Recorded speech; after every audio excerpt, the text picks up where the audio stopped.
Hi, I'm Dan Lott. I am the CINC VP of Client Marketing, and that is the department that oversees all the ad spend for all of our clients. We have around 3,000 clients who we perform advertising duties for. I'd like to talk to you today about real estate lead generation, specifically the importance of using hyperlocal advertising as part of your search marketing program.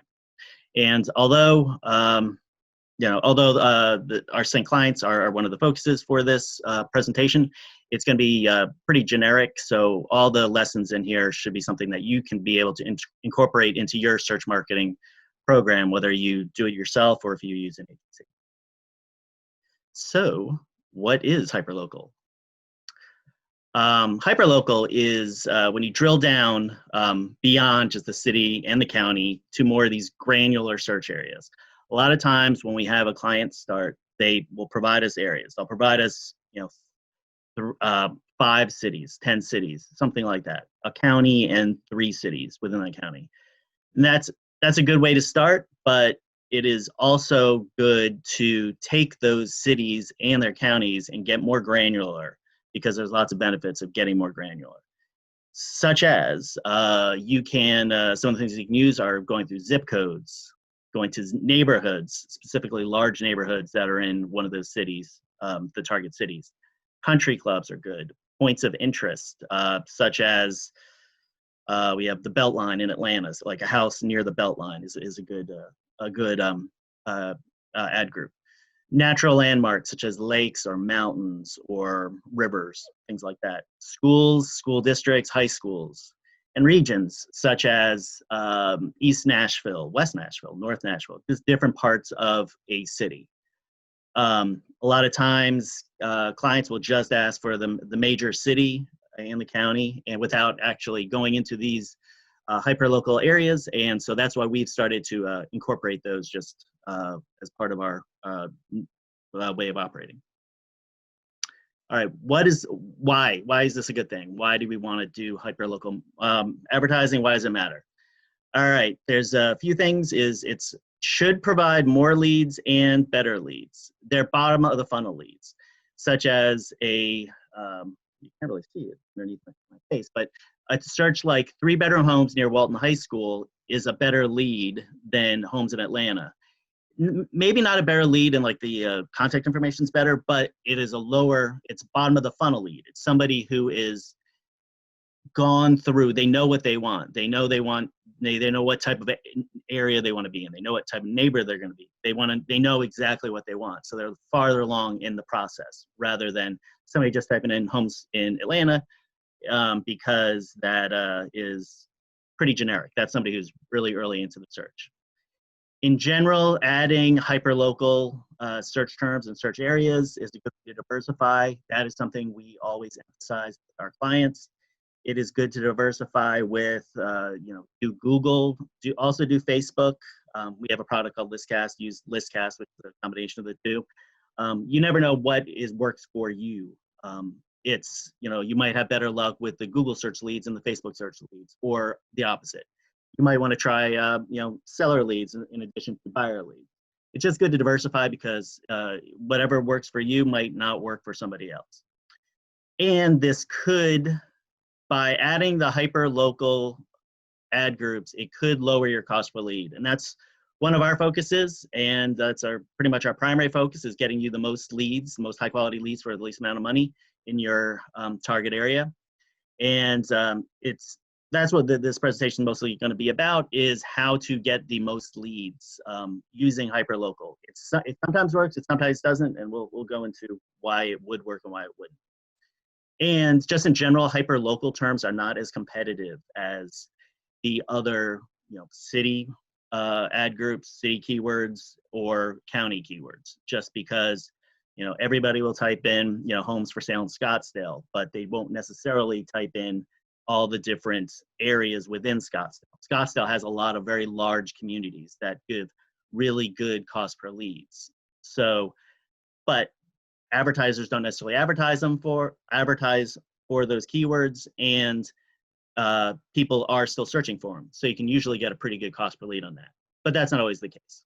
But we're going to go into some specific markets right now so you can better understand what I'm talking about here.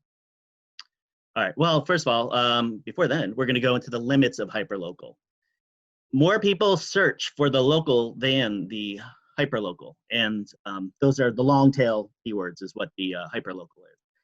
And the limits of the hyperlocal is that you can't really create a campaign, an advertising program that is just based on these neighborhoods, that are just based on a zip code, or just based on, I want to be near this lake, because there's not as much search volume. It's a good way to augment your city and county level advertising. It's a good way to potentially drive down the cost per lead by adding these, but it's hard to create a campaign that is based solely on these smaller markets, these sub-markets.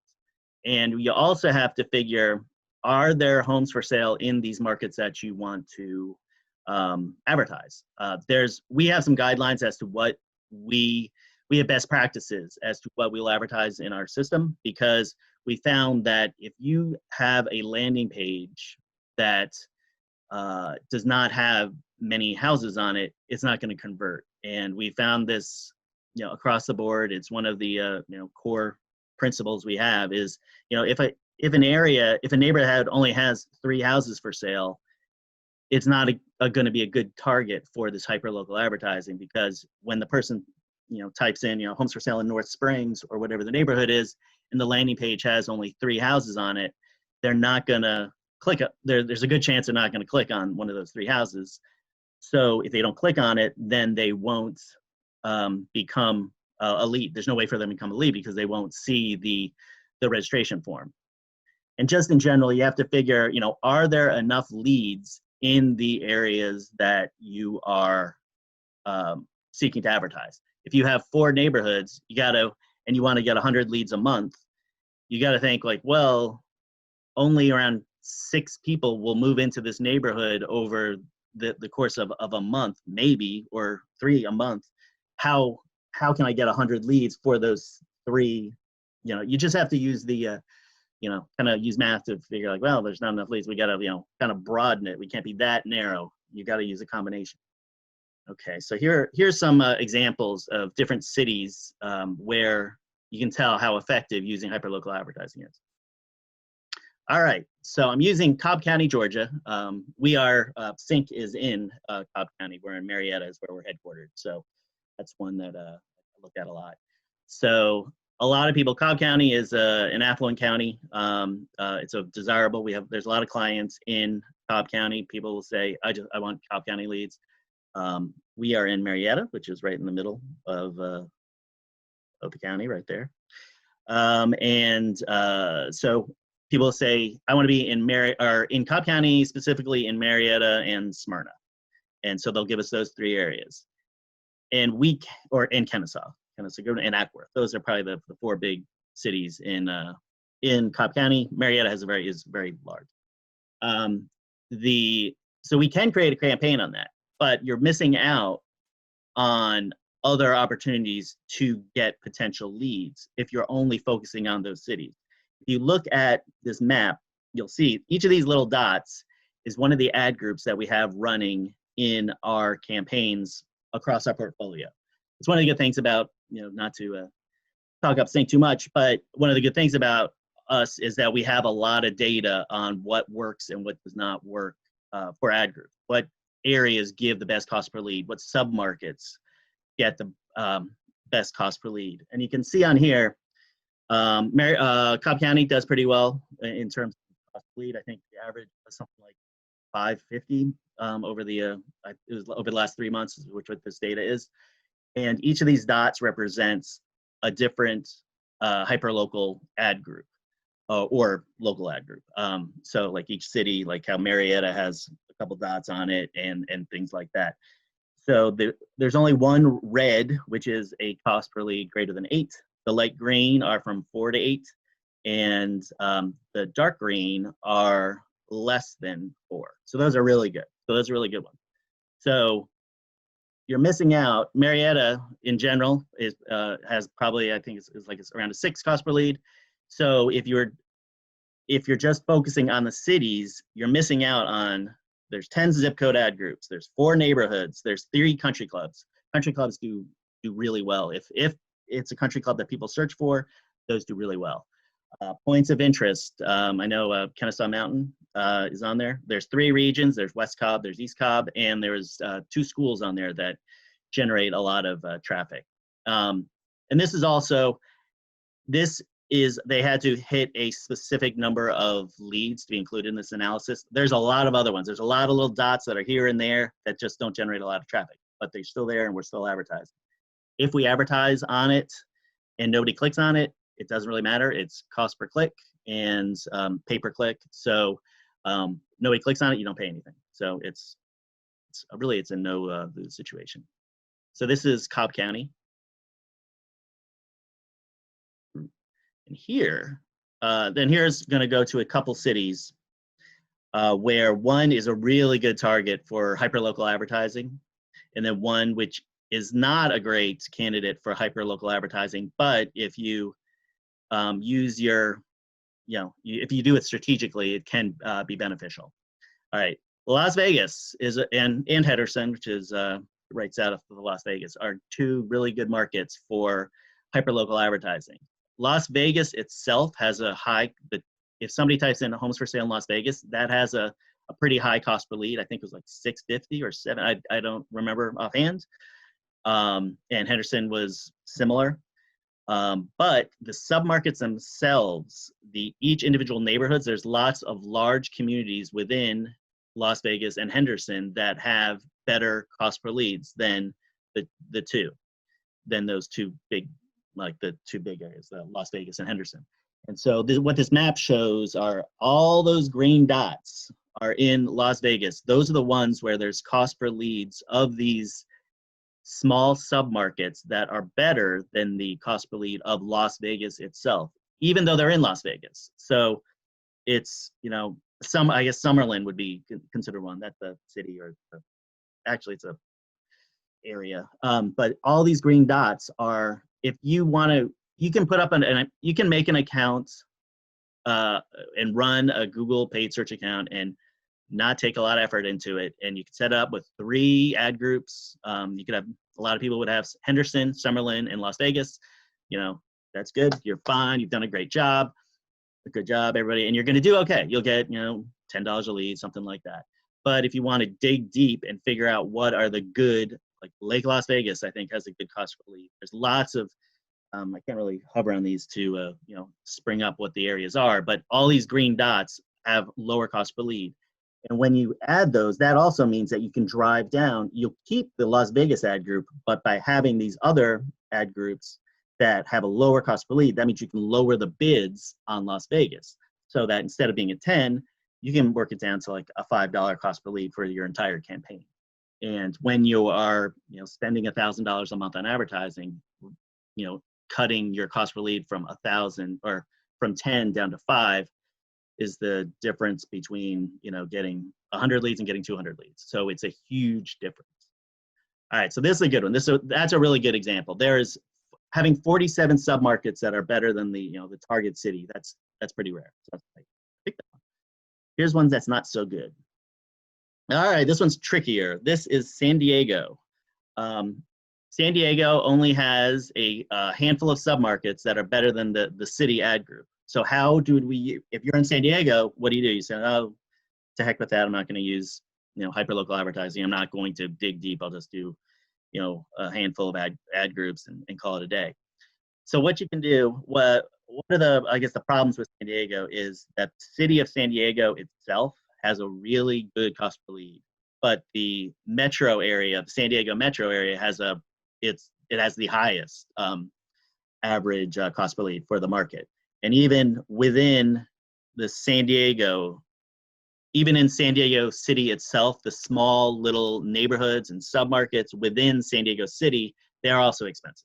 So you could just do a San Diego ad group and you'd do okay, but that doesn't help you if you don't want to be getting leads in San Diego. If you instead want to be, on the ocean and getting some of the, San Diego is pretty expensive, but the things on the ocean are a little bit more expensive. So what you can do is within those, uh, let's see, within these other, so you can see, looking at here, you see all the red dots, those means that they're more expensive than the San Diego ad group itself. So first thing you would do is add all those, the green dots. Some of those would probably be zip codes, or I'm not sure what they are offhand. Then the second one is figure out where you want to get leads from, such as, Oceanside or whatever, some of the places up on the Pacific, and then dig down into hyperlocal neighborhoods within those cities. So it's a little bit trickier because they may not have as many ad groups or small hyperlocal ad groups within these secondary cities outside of the San Diego, but you can find them, and it's kind of surprising what are some of these where you can find some of these hyperlocal ones, especially if there's a specific type of, you could do a different type of beach maybe that's on there. There's a few on there. It's tougher, but if you keep digging, you can look at it. And it's like, but you are wondering how you find these hyperlocal areas. All right, that's perfect transition. You are the experts on these markets. So what are the areas that people ask for when they, when you are taking on a new buyer client? What are they asking for? And if they are asking for it, then there's a good chance that somebody else is asking for it. And if enough of those people are doing these same searches, then it should be an ad group. And so just use your experience in the market. And the key is for online advertising, search marketing to get real estate leads is when the keyword is, homes for sale in Marietta, the landing page should have a list of Marietta homes for sale. So you just have to make sure that if there is some obscure hyperlocal market you are looking to advertise for, that there's enough homes on that landing page and that you're able to isolate those homes to make a landing page of these 20 homes for sale in this neighborhood.